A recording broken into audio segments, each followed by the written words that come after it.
안녕하십니까. 2025년 11월 21일 이민멘토의 주식 레벨업 마감 시황 읽어드리도록 하겠습니다.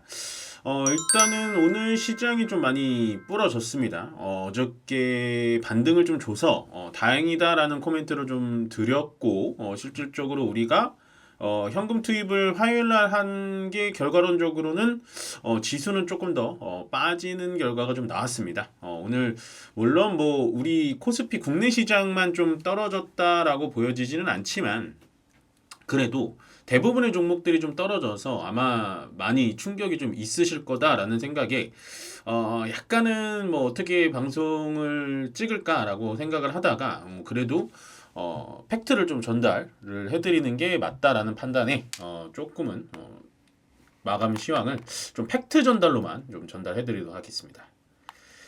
자, 일단 제가 봤을 때는 코스피 국내 시장이 떨어진 이유의 가장 큰 이유는 이건 것 같아요.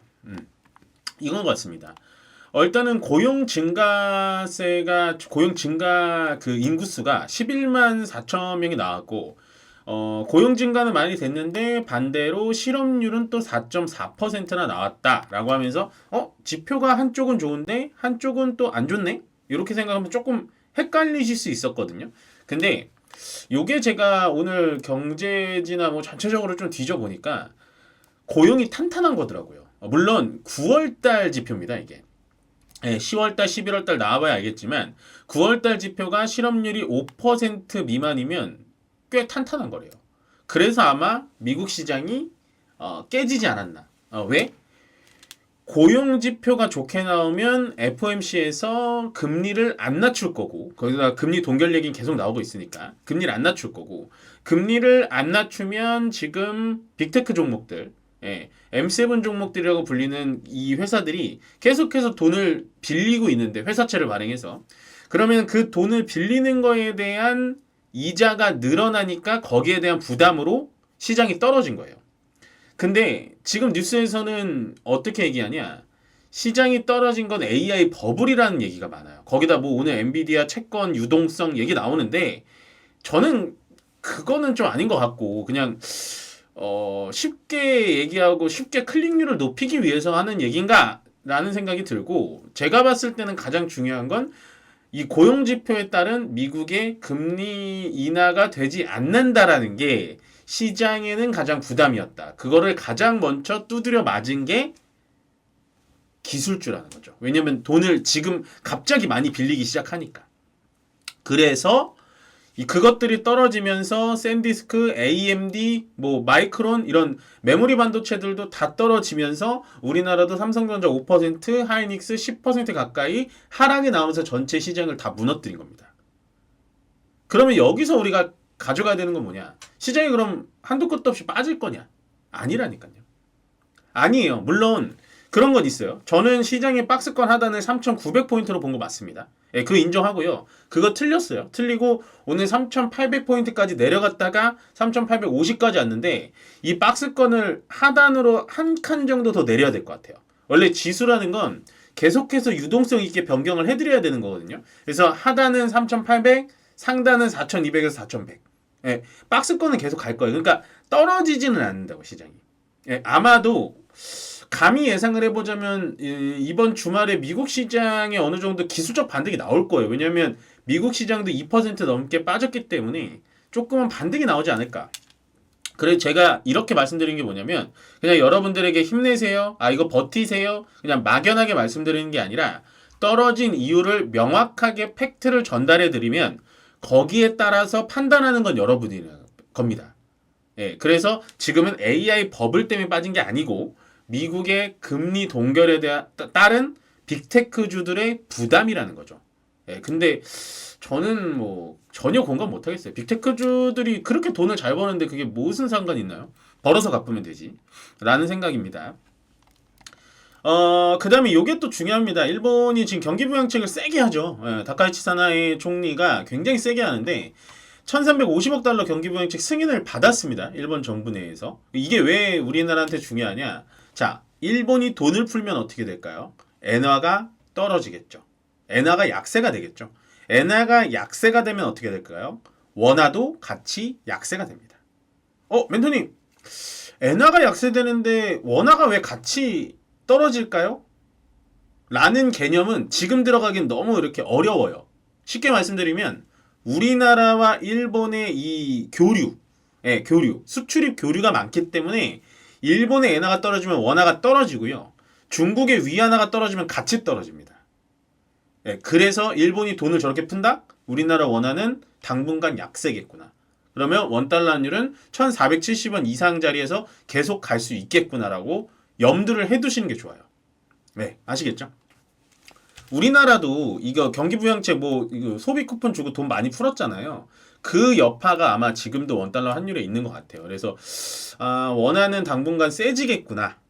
원화가 세지는 이유를 찾는 것보다는 말씀드렸죠. 원화가 약세일 때 수혜를 받는 업종을 미리 담아 놓으셔라. 수출에 강한 기업, 수출 강소 기업을 보셔라. 보시면 되고 오늘 외국인 매도가 지금 한 3시 8분 정도 됐는데 한 2조 3천억까지 확인을 하고 들어왔어요, 제가. 2조 3천억.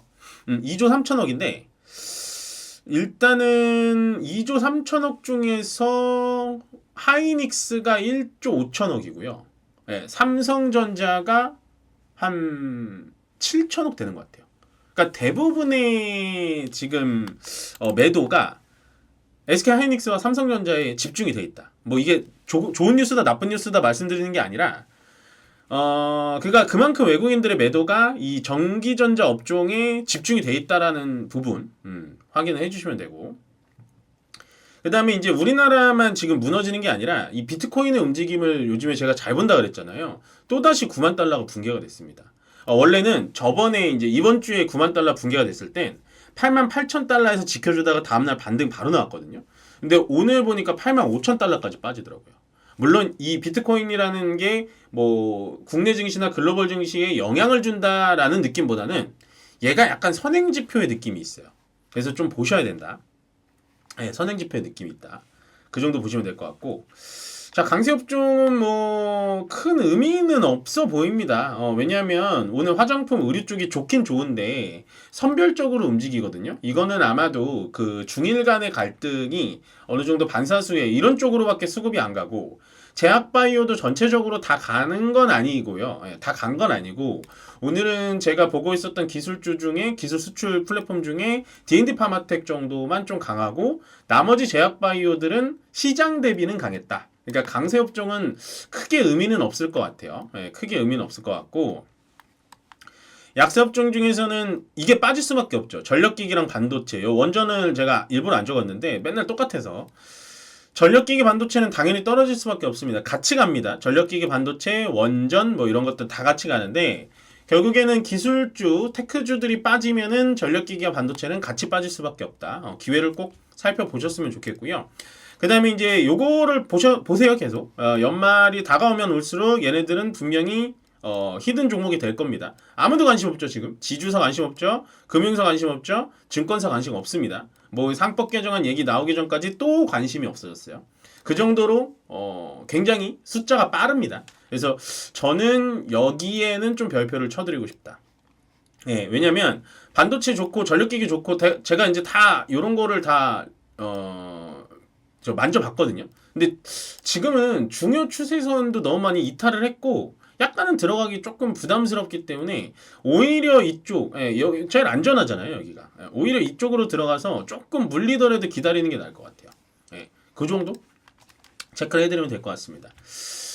일단은 오늘 레벨업은 여기서 마무리를 짓는데, 제가 말씀드리는 이유는 뭐냐면 오늘 시장이 많이 빠졌거든요. 차트로 한번 돌아가 볼까요? 차트로 들어가면, 자, 일단 많이 빠지긴 했어요. 보시면 요거를 제가 보여드리고 싶습니다. 이거 일단 자, 깨끗한 차트로 일단 딱 보면, 자, 제가 세로선 한번 그어볼게요. 요게 9월달이고요. 9월달, 요게 10월달, 그다음에 요게 11월달입니다. 어떤가요? 9월달에는 슬금슬금 올라왔고, 슬금슬금 이렇게 이런 식으로 슬금슬금 올라왔고, 10월달에는 우리가 냉철하게 보면 음봉이 나왔던 날이 하루, 이틀, 3일, 4일이에요. 4일 빼고는 계속 양봉, 계속 올랐고, 자, 11월 달을 보면 솔직히 이렇게 연결하면 전체적으로 시장이 내려가긴 했어요. 근데 추세가 꺾인 것 같나요, 여러분들? 제가 좀 지우고 보여드릴게요. 자, 이렇게 보면 추세가 꺾인 것 같진 않죠. 이렇게 올라왔다가 급하게 올라왔다가 살짝 여기서 숨 쉬고 가는 느낌 안 드세요? 깨진 느낌은 아니잖아요. 얘가 급격하게 이런 식으로 빠지는 건 아니라고요. 그러면 버텨도 된다. 왜? 우리나라만 빠지는 게 아니니까. 그래서 일단은 저는 뭐 시장의 추세가 그렇게 끝난 것 같다라는 생각이 들진 않고요. 다만 이제 외국인들의 매도가 전기전자에 집중돼 있는 부분은 좀 부담스러울 수는 있지만 그래도 좀 버텨보셨으면 좋겠습니다. 제가 오늘 아침 방송에서도 말씀을 드렸다시피 지금 시장에서는 오히려 뭐 수익 난 종목은 매도를 하셔도 되겠지만 수익이 안 난 종목을 나는 빨리 던지고 좀 도망갈 거야 라는 선택이 가장 좋지 않거든요. 예, 왜냐면 아직은 뭐 추세 이탈이라기보다는 그냥 전체적으로 거래가 좀 떨어지면서 시장이 빠지는 거기 때문에 조금은 지켜보셨으면 좋겠다.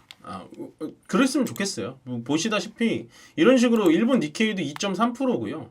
뭐 대만 아직 없고 그다음에 중국도 1.8, 심천 2.6, 그다음에 홍콩도 1.6입니다.